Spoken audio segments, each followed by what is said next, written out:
All right, welcome back to the deep dive.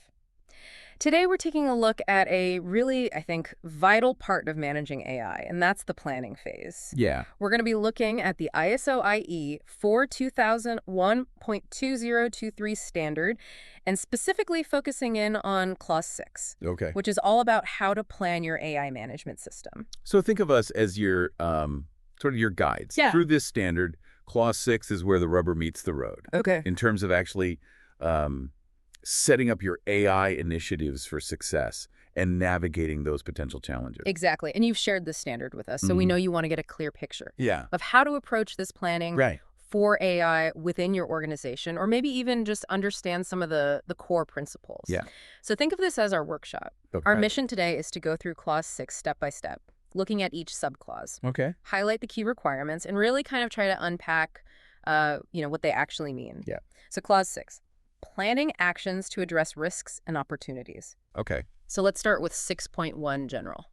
Okay. So Yeah. as we jump into this, Right. the standard kicks off with a really fundamental point, and I think it's 6.1. Yep. Emphasizes that your AI management system isn't an island, Right. right? Your planning needs to be shaped by Yeah.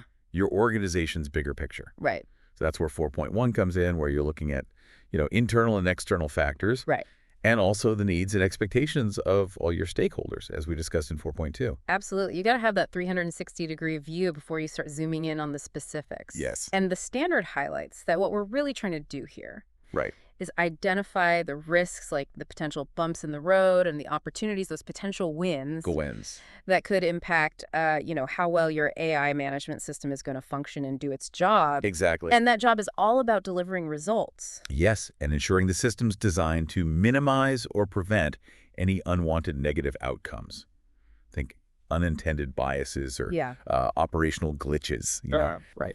And that the planning should facilitate ongoing improvement of the AI management system itself. Right.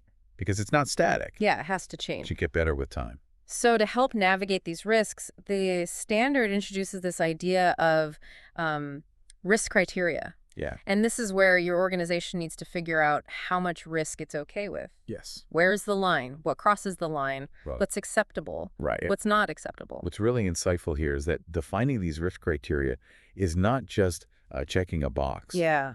It's about establishing your organization's, operational guardrails, Okay. right, for AI. Okay. What one organization considers, just a small hiccup, Yeah. another might see as completely unacceptable. Okay. So it's a deeply contextual exercise. So you've got these lines drawn. Now, what are the actual steps? Okay, so 6.1 outlines Yeah. a few key activities. And first, obviously, like we discussed, is making that distinction between acceptable and unacceptable Okay. risks within your defined criteria. All right. And then comes the step of performing AI risk assessments, Yeah.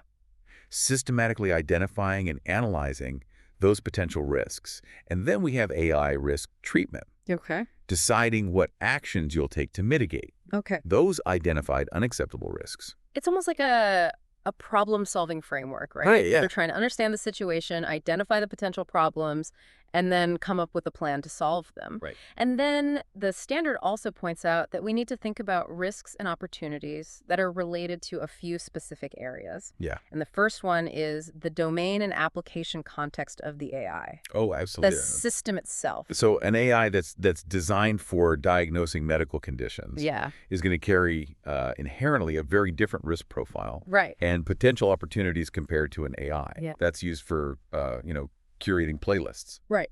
Right. So the environment where the AI operates shapes everything. And it also mentions the intended use of the AI. Yes. And that feels like it's connected to domain, but maybe more specific? Exactly. Even within the same domain. Okay. So let's say natural language processing. Okay. An AI that's designed for summarizing legal documents will have different risks and opportunities Right. than one that's designed for generating marketing copy. Yeah. Yeah. So the specific purpose matters. Absolutely. Yeah. And then we kind of come back around to this idea of the external and internal context. Right. No AI system is an island. Right. So external factors like evolving regulations, public perception, and technological advancements. Yeah. But also internal elements like your organizational culture, available resources, and existing processes Right. all influence the risks and opportunities. Okay, so we've identified these risks and opportunities. Clause 6.1 then says the organization actually has to plan actions Right. to address these. Exactly. You can't just list them. Yeah. The standard says, develop concrete plans, Yeah. outlining the specific actions to mitigate the risks and capitalize on those opportunities. And it's not enough just to have a plan, Right. right? Like you actually got to put it into practice. Exactly. It has to be integrated and implemented Okay. into the organization's existing AI management system processes. Yeah. So it's about making risk and opportunity management a part of your day-to-day Right. AI operations. Now, how do we know if the plan's actually working? Right. If it's actually making a difference? Exactly. Hmm. Clause 6.1 requires you to plan how you're going to evaluate the effectiveness of these actions. Yeah. Are your risk mitigation strategies actually working? Are you leveraging those opportunities? Yeah. So you need mechanisms for monitoring and measuring. Absolutely. Yeah. Now, there's this helpful note here that points to other ISO standards, 38507 and TR 23894, and they give more detailed guidance Yeah. on actually figuring out what level and type of risk an organization is willing to take on. Yes, these are really valuable resources that focus specifically on frameworks for risk appetite and methodologies Yeah. for risk assessment. Yeah. So if you want to go, beyond the basic requirements, Right. these standards can offer a deeper dive. Awesome. And then finally, this part of Clause 6 really drives home keeping records. Yeah. Like it says, you have to maintain documented information Right. on the actions you took to identify and address these risks and opportunities. And it even points to ISO IEC 27005 for risk management. Yeah. So if it's not written down, Right. it didn't happen. Exactly. Documented information gives you a clear audit trail, demonstrates your commitment to planning, Yeah. and supports that continuous improvement because it Sure. allows you to review Right. and learn Yeah. from what you've done. Okay, so that's a pretty thorough look at the general requirements Yeah. for addressing risk and opportunity in AI planning. Yeah. So let's move on to 6.2, which is about AI objectives Okay. and planning to achieve them. So now it sounds like we're moving from, these potential issues and actually setting goals Exactly. for the system. This subclause highlights the need for you to establish those objectives Okay. at relevant levels Okay. Right. across different functions. Yeah. These objectives provide direction, Oh. help you align your AI efforts, Okay. and serve as benchmarks to measure the success of your AI management system. And what qualities should these AI objectives have? The standard lists a few characteristics. Yes, the first critical aspect is consistency with your AI policy Yeah. that your organization has established, which we discussed in Clause 5.2. Okay. So your objectives Yeah. should be a practical way of demonstrating Yeah. those overarching principles that you outlined in your policy. Right. So the high-level policy Yes. needs to turn into actionable goals. Right. And then the next point is measurable. Yes. Where possible, which makes sense. Measurable objectives. Yeah. Let you track your progress Right. objectively. Yeah. And determine whether you're actually achieving what you set out to do. Yeah.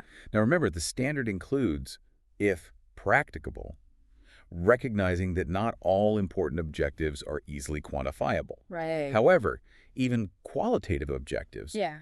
should have some sort of indicators Yeah. of progress Yeah. to avoid becoming just wish lists. Right. Yeah. Another point is that the AI objectives need to consider any applicable requirements. Yes. So what kind of requirements are we talking about here? So this is a wide range of obligations, including legal and regulatory requirements specific to your industry or how you use AI, Right. ethical guidelines, contractual commitments, and other relevance standards and frameworks. And then the standard says they should be monitored. Yeah. Which goes back to evaluating their effectiveness. Exactly. Regular monitoring. Right. Allows you to see if you're on track and identify any deviations or areas where you need to make adjustments. Yeah. It's about keeping a finger on the pulse of your progress.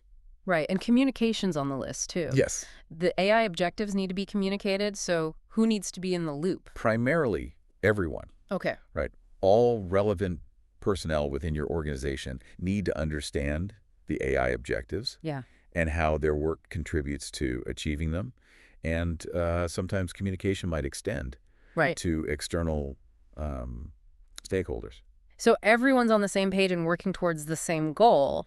And then the standard also says that these objectives shouldn't be rigid, right? They should be updated. Exactly. As your organization's context evolves, yeah, as new risks and opportunities emerge or your systems develop, your AI objectives might need to be reviewed. Right. And revised to make sure they're still relevant. Yeah. And like everything else, they need to be documented. Yes. This ensures that they're clear, accessible, and that there's accountability. Okay. So having them documented makes it easier to communicate them, track progress, and review them systematically. So you've set your AI objectives. Now, Clause 6.2 gets into how you actually plan to achieve them. Okay. So what elements does it say need to be figured out during this planning?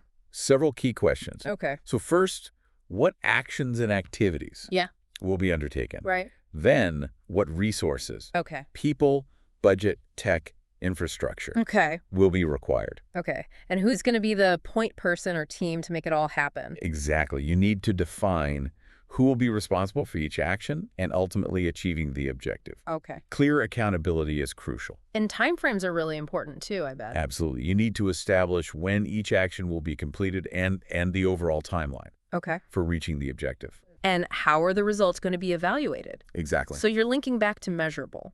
Yeah. Right? What are the metrics? You need a clear plan for how you're going to measure success in meeting each objective. Right. This lets you assess and informs future planning. It sounds like a very, I don't know, systematic and structured approach to setting goals and achieving them. Yeah. And there's another note here that points us to Annex A for examples of AI objectives relating to risk management and controls. Yes, these annexes are really invaluable. Annex A gives concrete examples to get you thinking about potential AI objectives, particularly in those areas of risk and control. Okay. And then Annex B provides practical step-by-step advice on how to put these into practice. Okay, so we've covered setting the AI objectives and planning how to get there. Right. Now, the final piece of Clause 6 is 6.3. Okay. Which is called planning of changes, which seems pretty straightforward. It is concise. Yeah. But it addresses a really important part of managing something like an AI management system, which is constantly changing. Right. This subclause says that when you need to make changes to the system, you have to do it in a planned and controlled manner. So you're avoiding those ad hoc adjustments. Exactly. Any modification needs to be carefully considered, planned, and implemented. A reactive approach can introduce instability and undermine your system. It makes sure the changes are made thoughtfully, minimizes disruptions, and keeps the system running smoothly even as things change. So looking back at Clause 6 as a whole, it seems like planning really is the foundation of a solid AI management system. Absolutely. Clause 6 provides that systematic framework for understanding the context of your AI initiatives, identifying and addressing risks and opportunities, setting those clear and measurable goals, and ensuring changes are managed in a well-thought-out way. It's about building a solid foundation. So by understanding these core principles of planning, you are now hopefully better equipped to think strategically about AI within your own context, whether you're implementing the standard or just trying to learn more. Absolutely. These concepts of risk and opportunity management, objective setting, and change planning, I mean, they really apply Yeah, they do. to any AI project. Right. This brings up an important question. Okay. How might the rigor and thoughtfulness you use during this planning stage differentiate between AI that's successful and those that stumble upon problems? What areas in your own work with AI might be vulnerable to not having a thorough plan? That's a really great question to think about. This deep dive into Clause 6 is just one part of understanding AI management systems. We encourage you to keep exploring ISO IE 42001 and other great resources to learn more. Thanks for joining us.